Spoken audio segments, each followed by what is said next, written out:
Hey everybody, I want to talk about a product and platform that I absolutely love and our latest sponsor, Interseller, the prospecting and outreach platform of choice for recruiters and sellers. Whether you're doubling down on business development or recruiting talent, Interseller does all the heavy lifting of finding contact data, automating the email and follow-up process, and syncs all that rich data into 20 plus CRM and ATS platforms. Reach out now and get going on a 2-week free trial and let them know you heard about it from Adam on the podcast today. Check out the link on the website. Appreciate it.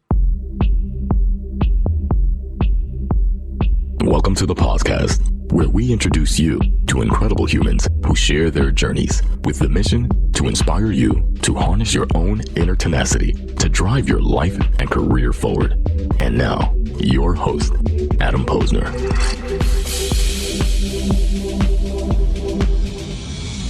Hey, everybody. Welcome back to the podcast, where I bring you the best and the brightest in the world of business, entrepreneurship, and professional hockey to help you harness your own inner tenacity and drive your career forward.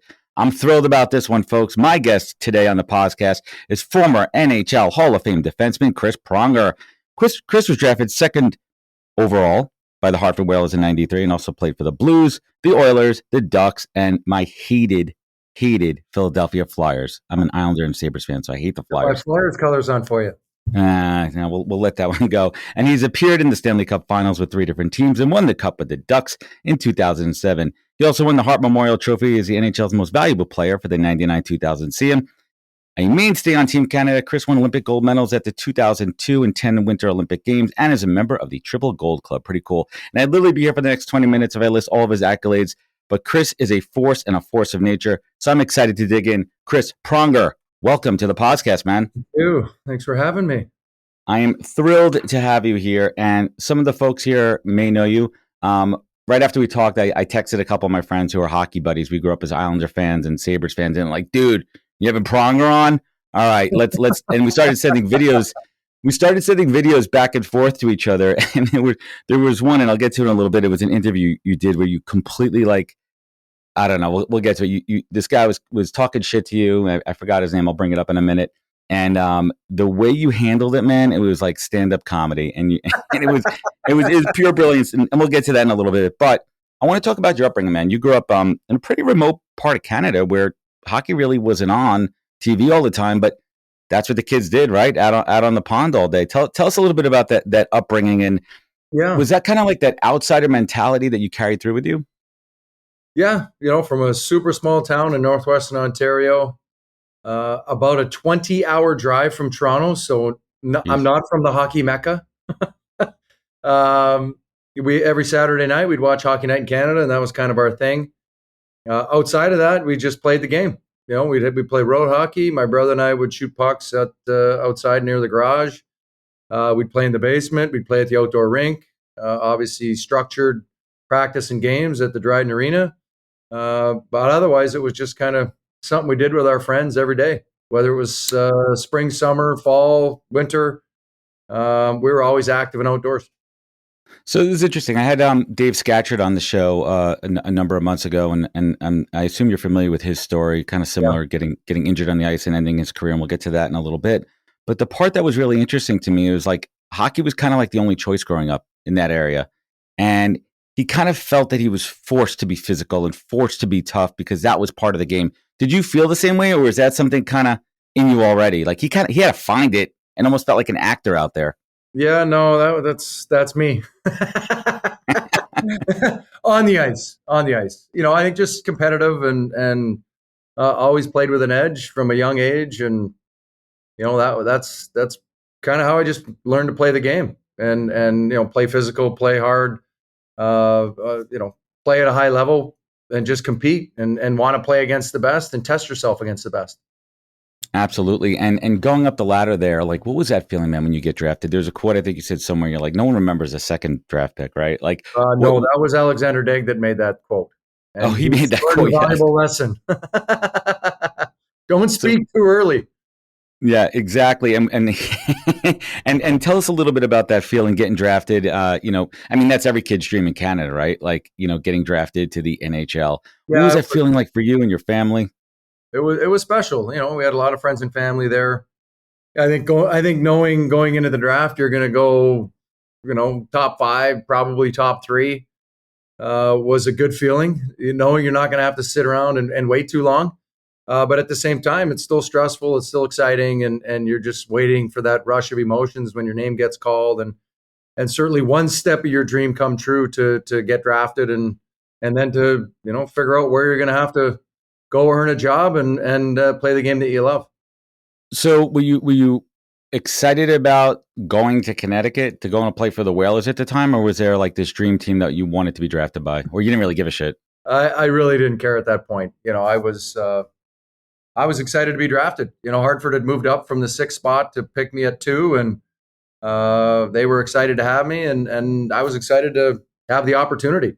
I think it's merely just looking at it as an opportunity to continue to get better and test yourself against the best players in the world. And Hartford was an interesting spot, but that's where I got my beginning. It's interesting too. I mean, you felt wanted, right? Like they traded up to get you. You didn't just fall to them. They didn't wait to say, all right, let's see who's around at the. They traded up. They wanted you. They showed that commitment. So that had to tell you something. That also probably had to tell you that, hey, listen, I'm coming into the league. I got to step up and show up. Do you recall your first game stepping onto the ice? I'd love to hear what that was like. Well, preseason, if you can remember.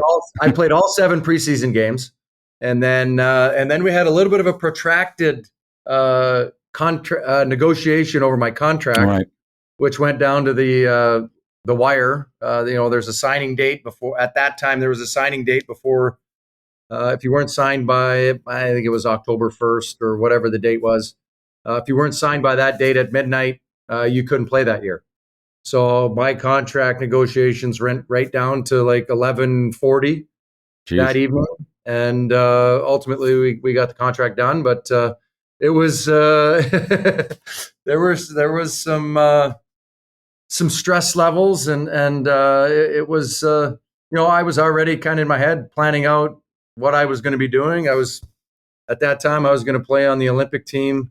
Mm-hmm. That was 1994. So I think that was Lillehammer. Was 94 Lillehammer? In Norway? Yeah. I think. And then so I was going to go to the Olympics, obviously play junior. I was going to bounce around a little bit and continue to try to develop. And thankfully we got the contract done, and I was able to start my career and kind of get acclimated to the NHL. And who was that dude that welcomed you the hard way the first time, your first NHL fight, man? You got to remember your first time. You're like, shit, I got to throw it down now. Yeah, I didn't. Yeah, that's a good. You know what? I don't remember. I mean, someone had to challenge you. It wasn't like Ty Domi, but someone. Yeah, no. My first NHL goal was against your vaunted Islanders and Ron Hextall. That was nice. Hextall. Hextall. I mean, the first. Right, like so let's take it back to that moment, and you had to remember that, right? Like, because that's every kid's dream when you're on the ice in the pond, 20 hours from Toronto, and you're shooting on your friends there, and you're emulating some of your favorite players on the ice and how they celebrate, like that first goal, man. Take us back to that moment. It was special. I mean, it wasn't exactly an end-to-end rush. I got the puck at the blue line. I walked the blue line like maybe 1 or 2 steps, and then ripped it through a screen, and he was catching air as it hit the net. So it was nice, but it was nice to get it against Hexy, who obviously, had a storied career up to that point, and his time in Philly and then with the Islanders. So it was nice to get it against him, and against a player that had the name recognition and not, I scored against some random. It was against Ron. No, it's Hextall. Yeah, that was my only teams. Let's see if I can remember. It was like Steve Thomas, Pierre Turgeon, Kasparaitis. Who was that thug on that team? Mick Vukota? Mick Vukota, dude. That guy, he could barely skate, man. But he could he could, right? Every team's got one of those. That was my team back in the day. That had to be the worst arena to go to. The Coliseum, Nassau Coliseum, the Mausoleum. It was old school. Well, let's just use that term. It's still there, man. Dude, they've tried multiple times. They're trying to turn it into a casino. What's that? They put a bunch of work into it, right? Didn't they fix it all up? Dude, you could put lipstick on a pig, but it's still the Coliseum, man. This is true. They just changed the outside and they fixed up the bathrooms, but no one plays there. The Islanders are now in the UBS arena on the border of Queens and Long Island, man. Beautiful arena. Give a chance to check that out. So moving on. I mean, 2 years in, and the Whalers trade you, right? They trade you for Brendan Shanahan. I mean, he's a legend as well there too. Were you like cool with that? Like, what was that like? Like shit, like these guys wanted me and now they traded me. It was my welcome to the business side of hockey. That summer, I was given the term, "You're our franchise player. We are not looking to trade you."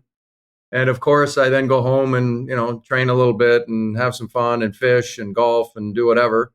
And I was fishing with our head coach, Paul Holmgren, for a few days. And then he got to Thunder Bay as he was flying home, called into the office, and our GM, Jim Rutherford, told him that he had just traded me. So that was nice. Spent 3 days up in northwestern Ontario fishing muskie and walleye, and then basically got told the player he was just with got dealt. So let's talk about your time in St. Louis and under Coach Keenan. I mean, correct me if I'm wrong here. I mean, he whipped you into shape. He did. He did. It was probably the best thing for my career. I think when you look back on his tenure as a head coach throughout Philly, Chicago, New York, then St. Louis at that point, he certainly had guys that he would pick on the team and kind of, beat them down and then build them back up. And certainly fitness was a big component of that. And, I think that was really the start of me taking my game to that next level. And then I took it from there. But it was not an easy first year in St. Louis. There was a lot of boo birds on home soil. And it was tough. But you know what? It hardened me up. It when you go through things like that, it certainly made me a tougher player mentally and physically, and allowed me to kind of really come into my own and decide for myself what type of player I wanted to be, and then put the work in, put the time and effort in to hone your skills and get your body right in order to play the style that I played and play it at a high level for 82 games plus the playoffs. It's a lot. And correct me if I'm wrong, that's when Gretzky came on late onto that team, right? Correct. What was it like to play with the great one, and what did you learn from a leadership perspective from him? Well, I think him coming in at the time when he did it, just prior to the deadline, it gave me a reprieve from the boo birds because everybody was excited to see him and they forgot about me. So it allowed me a little bit of time to kind of get my feet underneath me, give my mental clarity a breather, and kind of flush that out. And I just got back to playing the game, and obviously learning from him and seeing how he handled the media, interacted with his teammates, interacted with the fans, and kind of just the traveling road show that was the great one at that point. It was a great learning experience, and certainly, as I look back on my career, he really having that opportunity to play with him really helped my career out a lot. What I mean, aside from Wayne Gretzky, who else was it in your career that you really looked up to as far as like how they led, and not the coaches? I'm talking about your teammates, how they led on the ice, how they led by example, and even how you kind of think about it now, like how those leadership lessons transcend into entrepreneurship, which we'll get to in a minute. Yeah, I think, as a young fiery captain, I was 23 years old and had the chance to play with some, Gretzky's of the world and legends. Here in St. Louis, played with Brett Hull and Al McInnes and Jeff Courtnall and Grant Fuhr and, some legends of the game at a young age. So I was able to kind of sit back and kind of soak it all in early in my career. And then I was given the captaincy at 23 and, still fairly green at that point for the NHL in that era. There wasn't a lot of young players. And so, kind of working my way through it. And I think as my career went along, I got the opportunity to play with Lemieux in the 2002 Olympics, Gretzky and Yzerman and Sakic Awesome. and players like that in 98 during the Olympics. And so, as I got a chance to just kind of watch, sit back and kind of, be a fly on the wall and see how they handle themselves, how they deal with the media, how they prepare for games and practices and things of that nature, you're able to kind of soak it all in, how they handle situations and experiences during the course of a game and what they're saying, what they're not saying and things like that. So you're kind of soaking it all in and being a sponge. And by the time I got traded from here, I got to Edmonton, you're learning more to listen than you are to speak and maybe scream and yell and maybe try to motivate and things of that nature. And you're just kind of feeling it out and seeing when the right time is to speak. How did you manage off the ice relationships? How did you manage, friends and loved ones being on the road all the time and trying to keep in touch? I mean, that's got to be hard. I mean, I've had other professional athletes on, and they say that's one of the hardest things to do is to stay focused in the game and also give your about to start a family and get married and all that and develop relationships. That's got to be tough, Chris. It is hard. It's super hard, especially when you're committed and focused to your craft and focused to developing and getting better. And it takes a lot. You have to be fully immersed in your sport, and your loved ones and your family are secondary at some point during the course of that. And it takes a toll. You have to choose the right people to kind of connect with, friends, family, loved ones. Wife, kids, all that stuff. It's never easy. That's for sure. I think we've seen that time and time again. It takes its toll, especially during a long career, and then you get moved, and you immediately get 22 friends when you walk into a locker room. In your town, they're left either to pack up and move, or they're coming along and don't know a soul. So it can be a daunting task at times, and certainly. They're the ones that bear the brunt of it when you're playing and having fun and doing what you love to do and as a passion, and they're along for the ride. And obviously hockey's a brotherhood, but what's it like when you get traded and that first time you walk into the new locker room and maybe a week ago you were beating the crap out of each other? Is that just kind of par for the course? And you're like, hey man, let's hug it out. Yeah, it's not all the time. Sometimes it can be hard to turn the page. And I know when I went to Anaheim, we had just played them in the conference finals when I was with Edmonton, and there was some heated moments, and it was certainly a rivalry. But you go in knowing we're teammates now, and I think when Teemu Selanne and I were always butted heads, and John O'Donnell and I had butted heads in the playoffs, and there was a few guys that you have run-ins with, and I think for me and Timo that first day when we got in, my brother had played with him in Anaheim, so I knew him a little bit, but still wanted to kill him.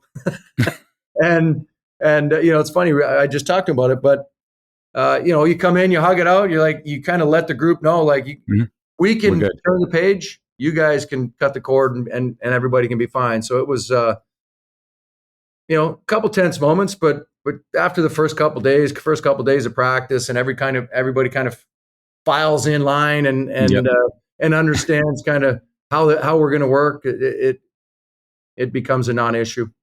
So I have a couple of hockey questions here that I have to kind of check the box on. Comparing winning the Stanley Cup and hoisting that up versus winning the gold medal, could you rank one higher as an accomplishment than the other, or are they such unique? They're both experiences. Yeah, they're both incredibly unique and both completely different. One, you spend 10 months of your life towards winning the Stanley Cup, and you're immersed in it, the blood, sweat, and tears, the heartache, the injuries. It just 10 months is an incredibly long time to try to win something. It's a long season. Yeah. Hockey season's long. And then it's the longest in pro sports. And then you get the Olympics where you're there for 2 weeks. I think it's 13 or 14 days total, maybe 15. It's quick. And from the time you get there, practice, play, practice, and then you're in the medal rounds and you're just go, go, go, go, go.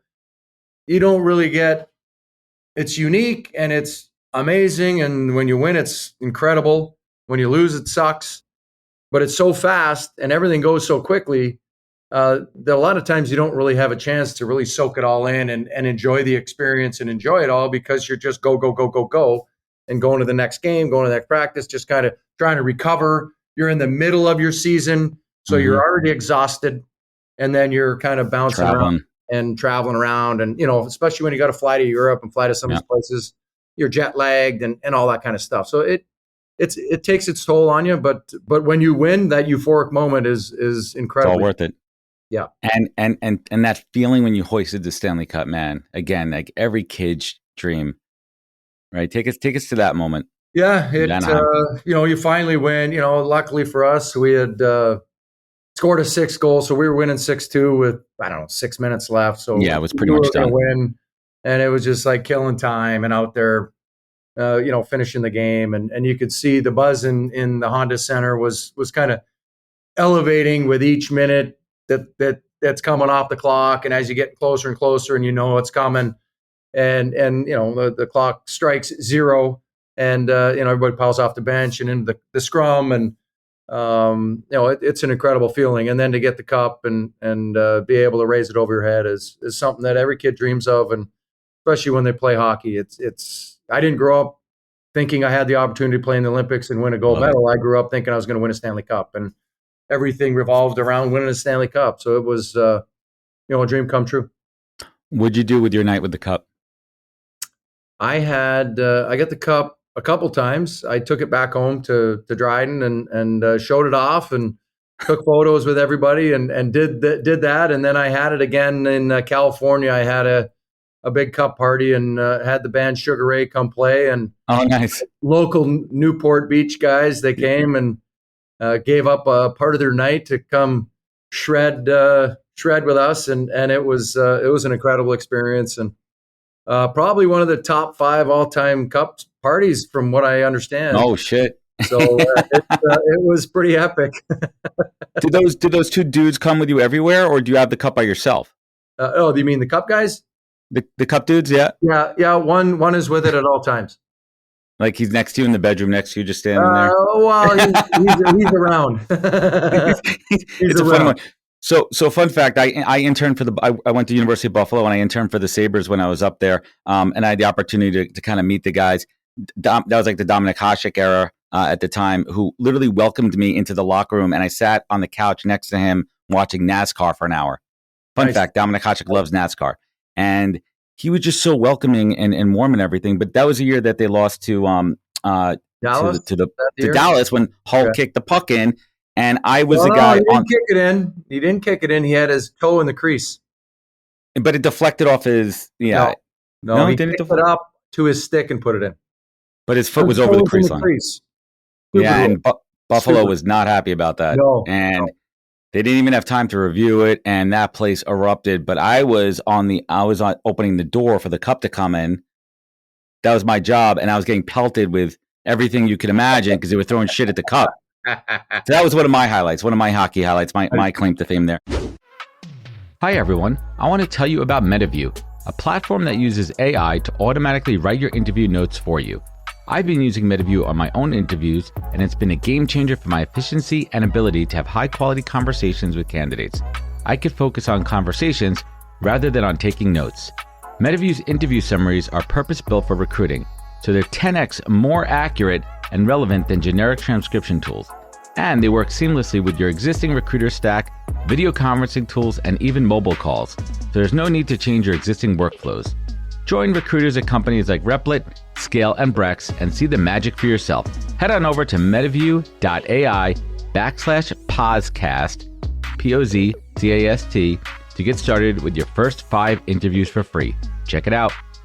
I want to kind of plow through the hockey stuff and get to where you are now. Toughest opponent on the ice as far as throwing fists, man. Oh God. Who gave you a hard time? That wasn't my job.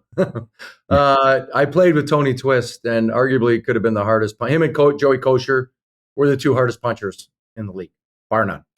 They didn't let up. No, it was every ounce of their fiber was going into every punch. You felt it. Yes, Jeez. You were going to feel it. If they connect, you're going to feel it.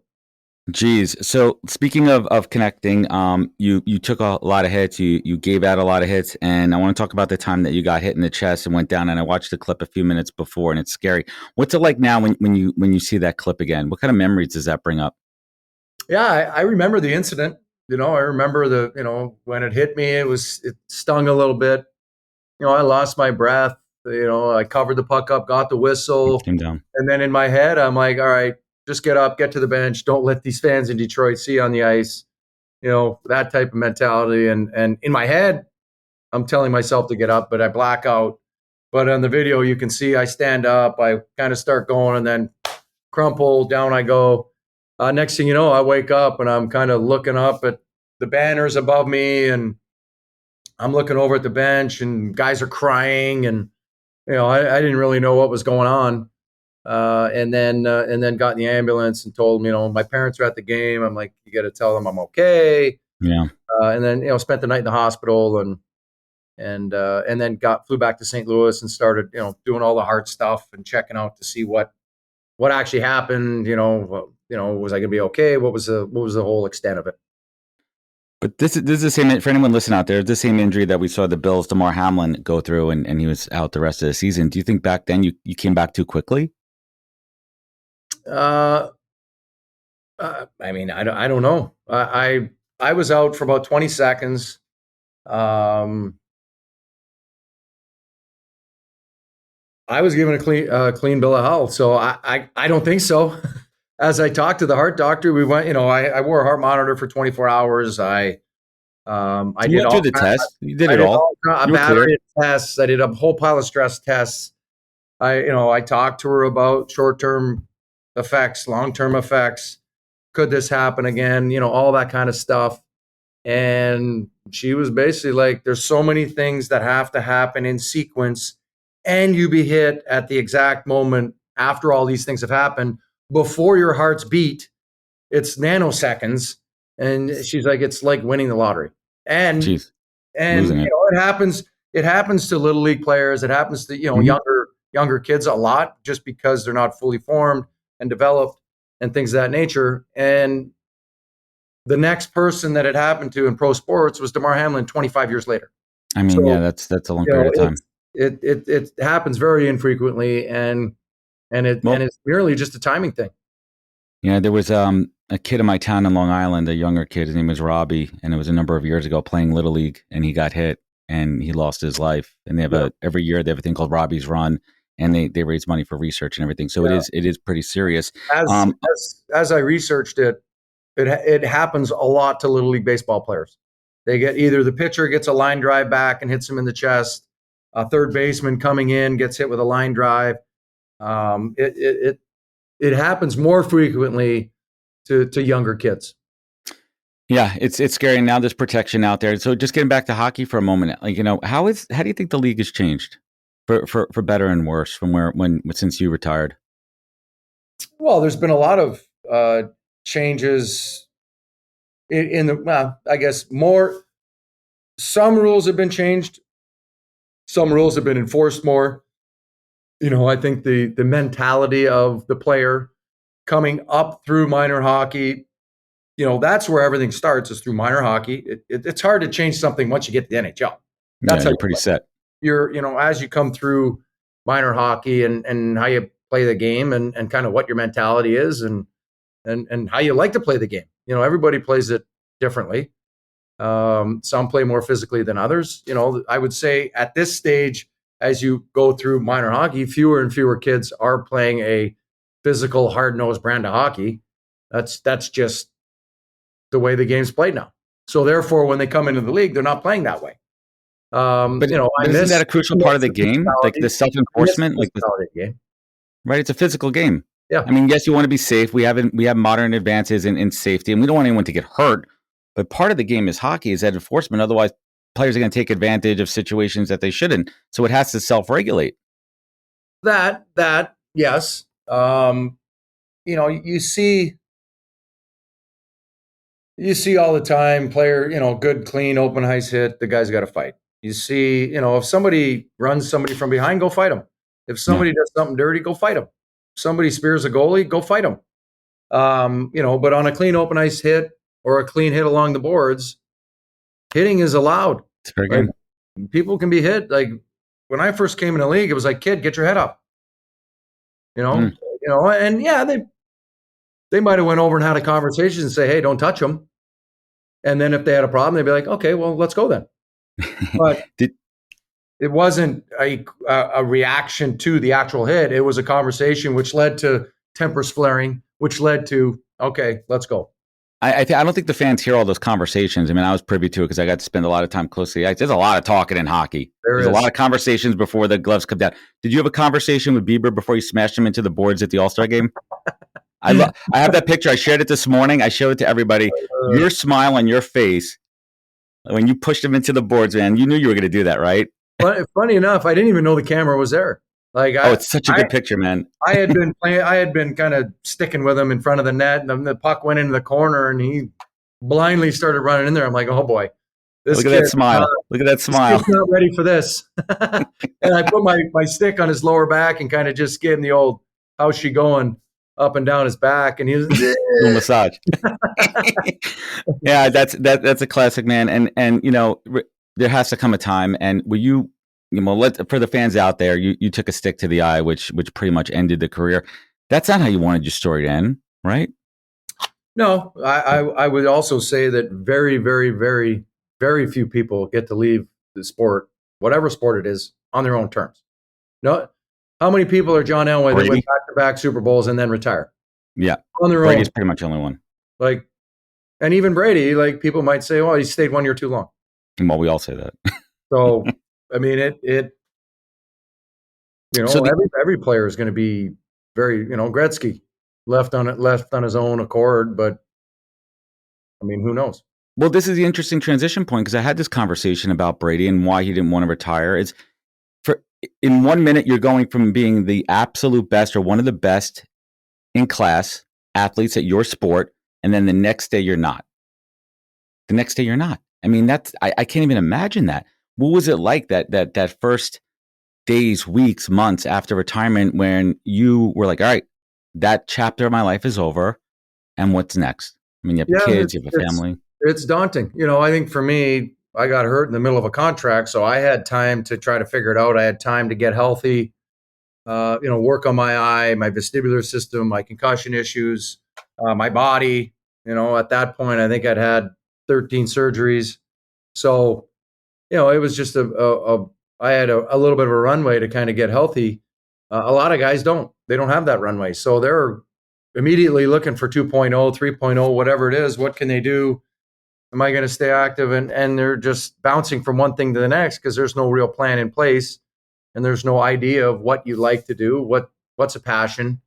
Are you interested in business? Are you interested in coaching? Are you interested in staying in the game of hockey? Are you interested in doing something else? And so it's not until you're done and now you're thinking to yourself, what am I going to do?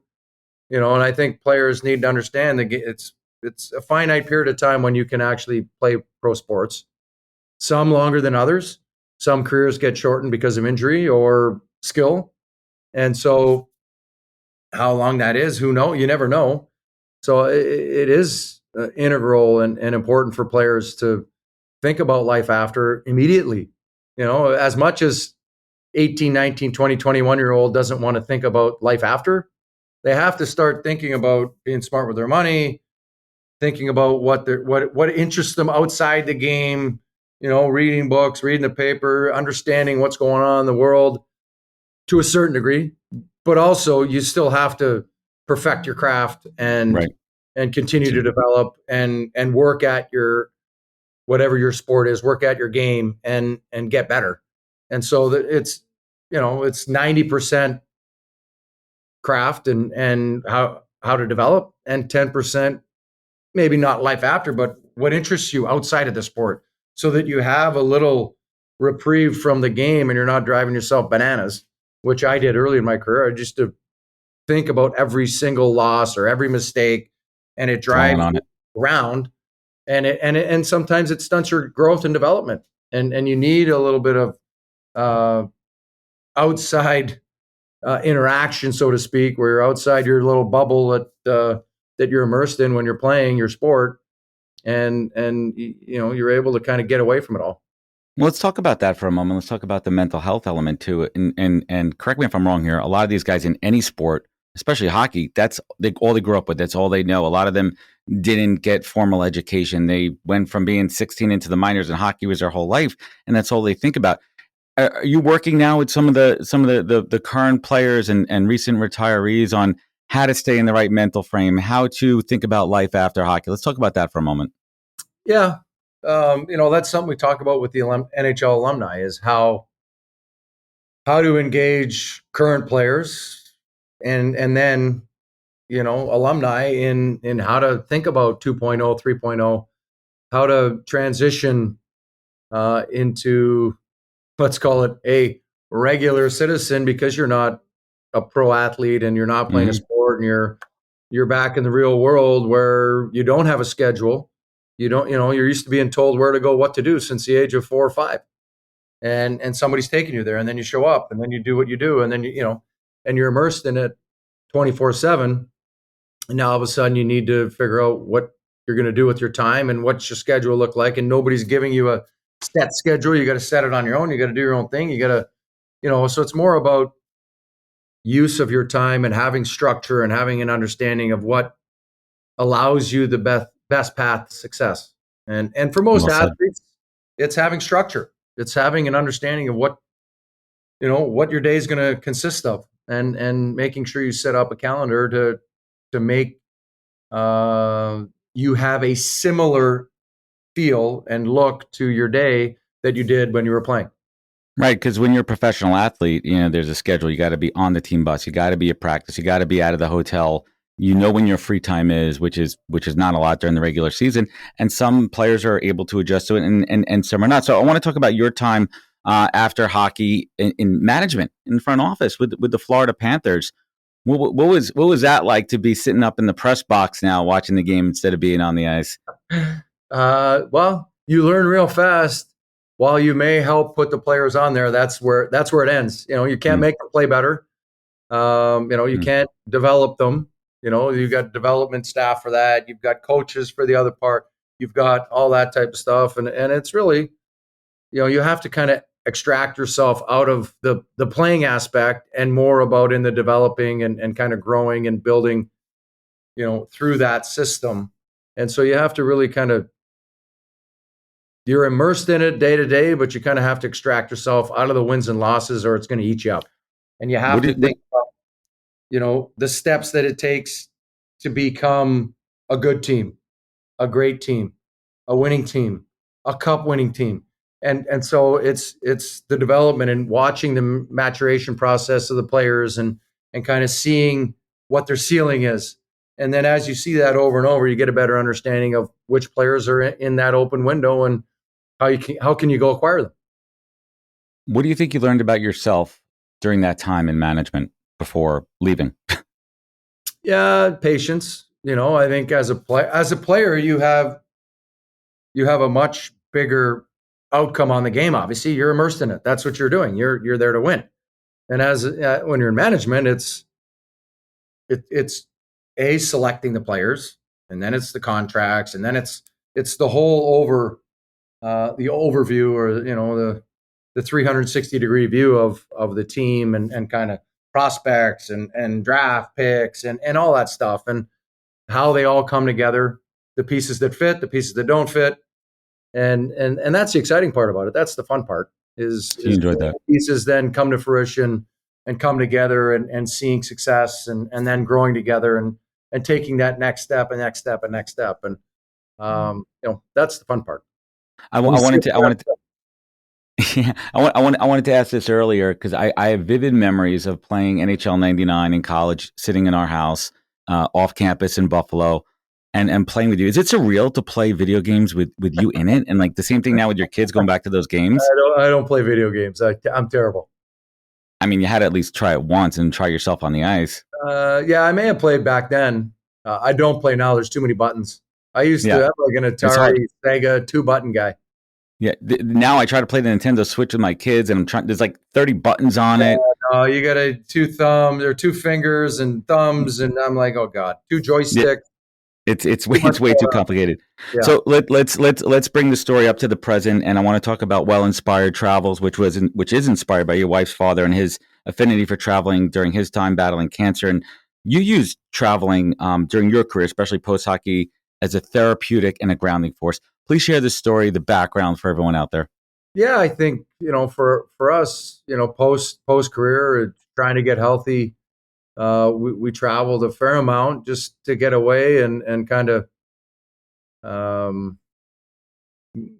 get away from it all. Get to a beach, get to a warm, sunny climate, and feel the sun on your face, and work out a little bit, have good food, and just kind of get away from the stresses of life and continue to work on your health. It was there was obviously a lot going on the first year and a half when I was hurt.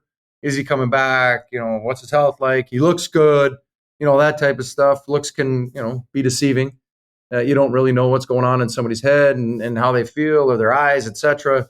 So, that could get frustrating at times when people are always asking, like, hey, when you come back? And you look great. And I'm like, yeah, I look great because I'm in You shape. don't feel great.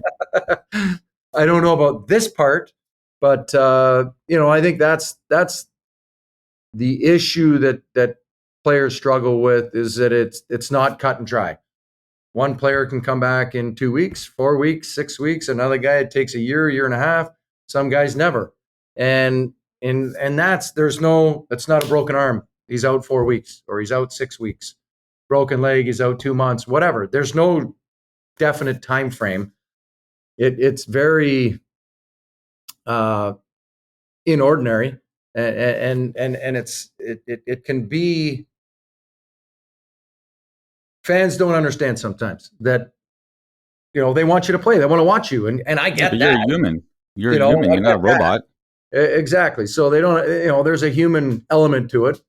That they probably don't understand because they're fans and they're passionate about their teams. They want you there. They want you. You're a winner. You're a leader. They want you on the ice. So it's a matter of extricating yourself from that situation, and getting away and traveling a little bit would kind of the way to decompress and get away and continue to work on your health. And so, that was a great way to get healthy. Obviously a luxury to be able to do that. And forever grateful for Mr. Snyder for allowing me to do that, to get healthy and get back to me. It took a couple years to kind of get through the vestibular issues, the eye issues, the concussion symptoms and things like that. And I was like 40, 41 before I started to feel half decent. So, and wasn't triggered as much by some of the things that were, the symptoms. And so, it really helped a great deal. Where's been some of your favorite places to travel? Well, we had fairly young kids at the time, so we weren't going too far. We were staying in, we go to the Caribbean, we go to Grand Cayman, we go to Turks, we go to, we go to Florida, we go to California, we go to, just places where it's a little bit warmer, fun for the kids, and we're able to, kind of get off the grid and just kind of hang out and relax, have some good food, work out, get some sun, decompress. And then go back and get back into the grind. So what's it like working with your wife and building a business together, and what makes it different and unique? Well Inspired Travels. It all, as everyone might know, it poses its challenge, but it's also great. You get to build something together. You get to be passionate about something together and see it kind of grow into what it's gotten to now. It's been a lot of fun. It is ever evolving. You start the business, start kind of getting up and running and starting going, and COVID happens, and you're like, oh, okay then. And then that kind of, we're still doing stuff, but not to the level that you're expecting. And you're trying to figure out how to position the company and things like that. And it also allowed me a lot of time to talk to people and just kind of explain our vision for the company, why you may or may not want to use us, why we are a fit for you, and maybe you are a fit for us, why you may not be a fit. So you may what is that value prop? We may not be a fit for you. Just, we're boutique. We don't want 5,000, 10,000 customer, whatever. We're very selective with our time because it is our time. We value our time. We want to make sure that we're immersing ourselves in your lives to get a better understanding of who you are, what you're all about, how best we can help you with your travels and have successful travel memories with your family, with your coworkers, with your spouse, with on and on. Maybe you're doing a wellness trip on your own and you need to do whatever. So it's really just kind of getting a better understanding of who you are, what you're looking for, what you're all about, how we can best serve you and help you have the best experiences possible. And I love it. And from that, it then takes off from there. What advice would you give others out there to working with their spouse, significant other? Oh, Don't. I'm kidding. yeah. Do No, you have like separation of church and state? Like when you say you and your wife are yeah, going out for a date yeah. I night, mean, you're like, you we're not can't, talking work. it can't be 24/7. You got kids, you got dinner table, you need to get away from that and get back to family, get back to, figuring out what's going on with everybody. You do need a separation, 100%. And you also need to listen. Like it's a partnership, and just like everything else in life, and you have to listen. I don't know everything. I don't, I got my blind spots just like everybody else does. And sometimes as you talk through things, you're like, oh, I never thought of it that way. And so you're able to kind of really look at what the client is looking for and needs or wants. And as you're talking it through, you're like, oh, that actually makes sense. Yeah, that actually makes way more sense than what I thought. And so, when you get two different ways of looking at things, and sometimes three and four with our staff, you're able to really provide a much better service and provide a much better experience because you're looking at it in a number of different lights, and you're able to kind of troubleshoot on the fly before something even happens. Fascinating. What else is interesting you these days? What else are you working on? What are you building? Working on a few investments, talking about a few things. I got a whiskey coming out soon, My ears which just perked up. I'm a is brown spirits guy, Chris. incredibly tasty. The Journey whiskey will be out in stores very, very soon. It is. We're excited. We've we've been having a few random taste tests around. I was in Toronto last week, and everybody that had it was raving about it.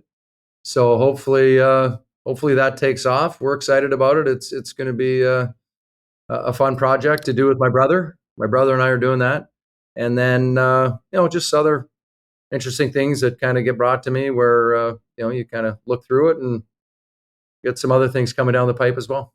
I love it, and we're going to table that. I'm going to talk to you about the whiskey. I got something interesting to tell you about that afterwards. So let's bring it home here. And Chris, I love talking to folks from different walks of life, different backgrounds, whether it be entertainment, celebrities, technology, entrepreneurs. And I ask them all the same two last questions. And the first one is, Chris, what is the single greatest piece of advice that you've ever received that you take action on daily?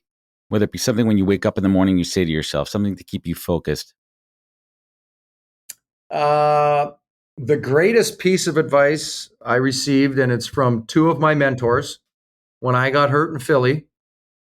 I got hurt and I was down, and then I was struggling, and I called my two mentors. They flew in almost simultaneously, back to back, and sat down with me, and both of them said the same thing, which is very telling. The first year you're out, don't do anything. Don't agree to do, you're going to get hit up by all these different charities and philanthropical efforts that, want you to be a part of their organizations. You're going to be hit up by this business. You're going to get hit up by this investment. Don't do anything. You're not going to be thinking straight. You're going to want to jump into everything. You're not going to have an understanding of, is it a passion? Do you really want to do it?